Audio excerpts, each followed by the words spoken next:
Magandang umaga Pilipinas, ito ulit si Mike Padawan, nakituloy tayo sa ating latest weather analysis na yung weekend at ito po ang ating Tagalog version.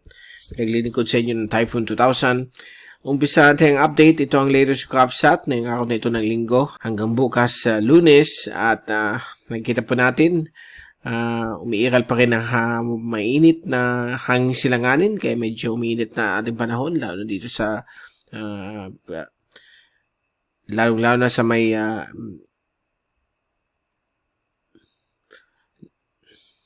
lalo na yung mga nakaharap sa Pacific Ocean dahil po yung warm easterlies ito po ay magbibigay po ng medyo malinsangan na panahon. Subalit sa hapon ng gabi may mga inasahan po mga pagkulog at pagkidlat. At itong hanging silanganin o easterlies ay nakaka-apekto po sa dulong hilagang Luzon, Silangan Luzon, mula po sa Cagayan Valley hanggang sa may Kabikulan. Eastern Visayas, gayon din po ang Northeastern at Eastern Mindanao, kasama po ang Siargao, Dinagat Islands. Samantala, ang ibang bahagi po ng ating bansa ay magiging katamtaman, lagay ng panahon, tuyo, na may mga maliit na tsansa po ng mga thunderstorms, balit sa mga areas like Visayas, Mindanao, at Luzon, may mga possible isolated rain showers and thunderstorms. Sa labas ng ating bansa, wala pa rin tayo natatanawan na sama ng panahon or potensyal na bagyo na maaaring mabuo sa loob ng 5 hanggang 10 araw. All clear po. Meron na po tayo ditong intertropical convergence zone at isa pong surface trough na papalapit po sa isla po ng Mindanao.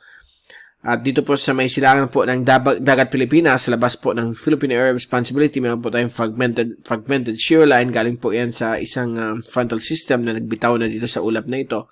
Kaya fragmented shear line po ang tawag.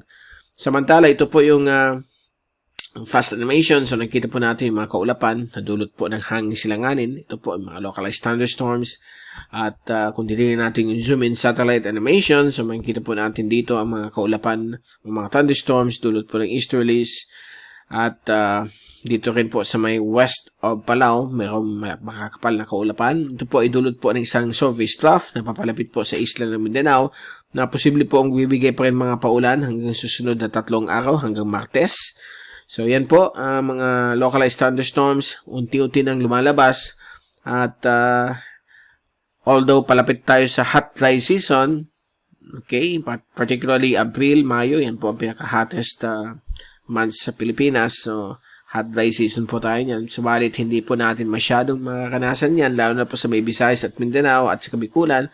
Dulot po ng, dahil po yan sa tinatawag nating La Nina. Although La Nina, nag-start na po mag-wane down, pabalik sa neutral conditions. Yung epekto po niyan ay still tatagal po sa buwan hanggang sa buwan ng Mayo o Hunyo. Okay? So, mag-coincide po siya sa type 1 climate ng ating bansa, which is wet season. Umpisa po yan sa month ng Hunyo hanggang sa November. Yan po yung type 1 climates dito po sa may silangan sa kanluran bahagi po ng ating bansa. So, ito yung forecast mula sa American Model for the windy.com weather app. So, mamayang hapon, inaasahan po rin ang hangin silanganin sa silangan bahagi po ng ating bansa. Bukas po, Lunes ng hapon, ay hihina ng bagya ang hangin silanganin. Magiging variable winds po sa may central at timog, sa gitna at timog bahagi po ng Pilipinas. Samantala dito sa may Batanes, Babuing Cubao Islands at extreme Northern Luzon, ang hangin ay mula po rin sa hangin silanganin o hangin silangan. At pagdating po ng Tuesday o Martes ng hapon, inaasahan pa rin ang variable winds sa malaking bahagi po ng ating bansa. Subalit yung eastern sections ay light winds po mula sa silangan ang pwedeng maganap. At dito po sa may extreme northern Luzon, kasama po ang Batanes, Babuing Cubao Islands o dulong hilagang Luzon, ay magkakaroon pa rin po ng hanging silanganin, but unti-unti magsishift po siya mula sa hilagang silangan o mahinang amihan lamang po. Okay? So yan po ang wind forecast. Yung ulan naman, ito yung forecast ng ulan mula ngayong araw na ito, linggo hanggang sa Martes. Mamayang hapon, inaasahan po tayo natin mga isolated thunderstorms sa Luzon, lalo na sa may Kasiguran, Aurora area. Dito rin po sa may Eastern Visayas, particularly over Northern Samar, at iba't ibang bahagi po ng Mindanao, may mga isolated rain showers o kalat-kalat na mga pag-ulan, pagkulog at pagkidlat. Pagdating po ng Lunes ng hapon, inaasahan pa rin mga thunderstorms, isolated thunderstorms sa malaking bahagi po ng Luzon, Visayas at Mindanao. At magiging mas malakas po ang mga thunderstorms sa hapon po ng Martes, okay, Marso 15, at makaka-apekto po ng malaking area po ng Mindanao, lalo na po sa may Davao Region at Soxagen and Cotabato City, Lanao area. At dito po sa Visayas, like Panay at Samar Islands ay magkakaroon po rin ng localized thunderstorms, kaya hindi po sa Kabikulan, NCR, Calabar Luzon, Central Luzon at Northern Luzon, may mga inaasahan po mga localized thunderstorms dahil po sa localized heat convection na magaganap po sa mga isla po ng ating bansa, at panahon pa rin ng La Nina, kaya nagkakaroon po ng mga localized thunderstorms na usually pag ganitong March hindi masyado, okay? So yan po ang epekto pag may La Nina. Kahit na hot dry season ay magkakaroon pa rin mga pag-ulan, pagkulog at pagkidlat, lalo na po sa hapon o gabi.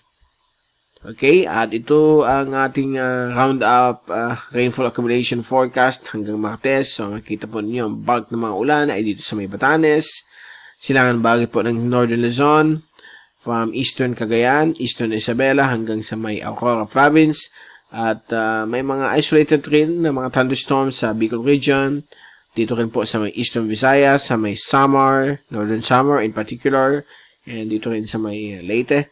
At ang Mindanao ay kitang-kita po natin na medyo majority or wide area of Mindanao ay may mga isolated rain showers and thunderstorms sa susunod na 3 araw hanggang araw ng Martes.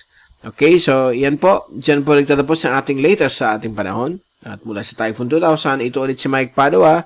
Happy weekend to all at kita-kita ulit tayo sa susunod na linggo.